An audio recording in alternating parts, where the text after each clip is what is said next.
Hello बच्चों, चलिए प्रश्न को देखते हैं। तो दिया गया प्रश्न है कि कारण बताइए प्लेटिनम, सोना एवं चांदी का उपयोग आभूषण बनाने में के लिए किया जाता है।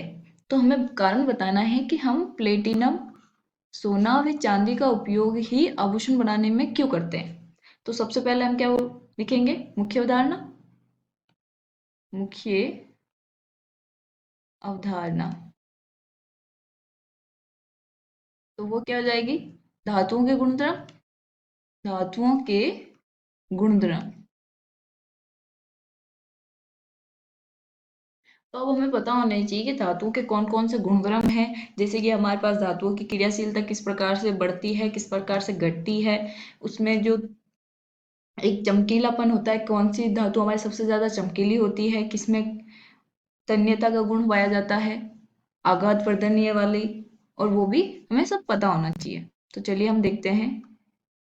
तो हमें पूछा गया है कि प्लेटिनम, सोना व चांदी का उपयोग ही आभूषण बनाने में क्यों किया जाता है। तो सबसे पहले तो है कि आभूषण हम पहनते क्यों हैं, अच्छा दिखने के लिए। तो अच्छा किससे दिखेंगे, जो अच्छा चमकेगा।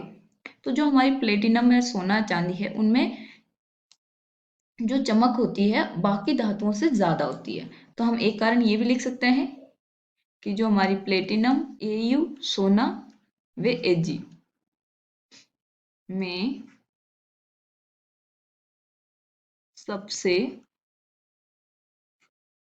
ज्यादा चमक पाई जाती है। चमक पाई जाती है। तो ये क्या करते हैं कि सूर्य की रोशनी जैसे इन पे पड़ती है, ये चमकते हैं। जैसे सोना है, सुनहरा कलर, सिल्वर है, तो वो सिल्वर कलर में चमकेगा।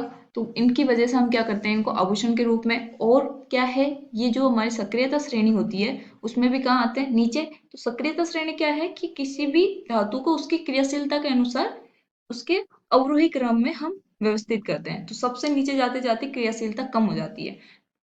तो ये क्या हो गई, सक्रियता श्रेणी में सबसे नीचे की धातुएं हैं जो कि अक्रियाशील होती है, क्रियाशील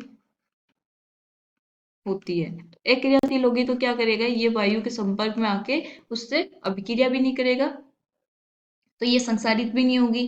तो इसकी वजह से ये इसके लंबे टाइम तक इसकी चमक बनी रहेगी।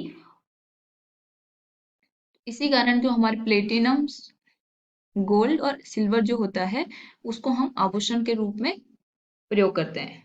और वहां पे अगर हम Fe और Cu है, तो ये क्या करते हैं कि Fe तो हमें पता है जंग लगता है वायु के संपर्क में आके कुछ टाइम बाद में, और कॉपर में भी ऐसा ही होता है।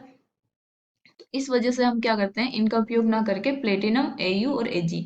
और तीसरा है कि ये सबसे ज्यादा कीमती धातुएं हैं। आशा करती हूँ आपको समझ में आया होगा। धन्यवाद।